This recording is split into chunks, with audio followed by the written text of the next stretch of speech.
యాక్చువల్గా అండి speech start చేసే ముందు వాసు గారు ఏమన్నారంటే సినిమా గురించి మాట్లాడు, బయట ఏం వద్దన్నారని నేను చెప్పలేదు, మర్చిపోయాను. యాక్చువల్గా ఈ సినిమాకి మ్యూజిక్ డైరెక్టర్ రామ్ మిరియాల గారు 2 సాంగ్స్ ఇచ్చారండి. చాలా అద్భుతమైన సాంగ్స్. అది రంగనాయకి సాంగ్, సూఫీ అన్న సాంగ్ వల్లే ఈ సినిమా జనాల్లో ఆయన్న సినిమా అన్నది బయటికి వెళ్ళింది. తర్వాత యాక్చువల్గా అజయ్ అర్సద మ్యూజిక్ డైరెక్టర్, అమ్మలాల రాంబాజును ఒకటి, డైవర్షన్ బ్యూటీ సాంగ్, ఆ 2 సాంగ్స్ కూడా చాలా సూపర్గా ఇచ్చాడు సాంగ్స్. లాస్ట్లో ఇచ్చిన ఆర్ఆర్ కూడా చాలా బాగుంది. తర్వాత చెప్పాలంటే మా ఎడిటర్ పవన్ కళ్యాణ్ గారు, ఆయన ఏంటంటే చాలా చాలా బాగా చేశాడు ఆయన.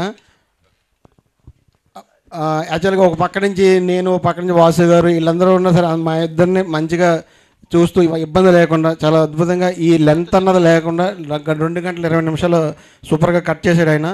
పవన్ కళ్యాణ్ గారు, ఎడిటర్ పవన్ కళ్యాణ్ కూడా చాలా థ్యాంక్స్ అండి. మా ఆర్ట్ డైరెక్టర్ కిరణ్ కుమార్ మన్నే గారు యాక్చువల్గా న్యాచురాలిటీ పోకుండా ఎక్కడ ఏదో ఆర్ట్ డైరెక్షన్ చేద్దారని కాకుండా ఉన్న లొకేషన్ ఉన్నదిగా పెట్టి న్యాచురల్గా చూపించాడు మా ఆర్ట్ డైరెక్టర్ కిరణ్ కుమార్ మన్నే గారికి. తర్వాత ఈ సినిమాలో నటించిన నటీనటులందరికీ చాలా థ్యాంక్స్ చెప్తున్నాను.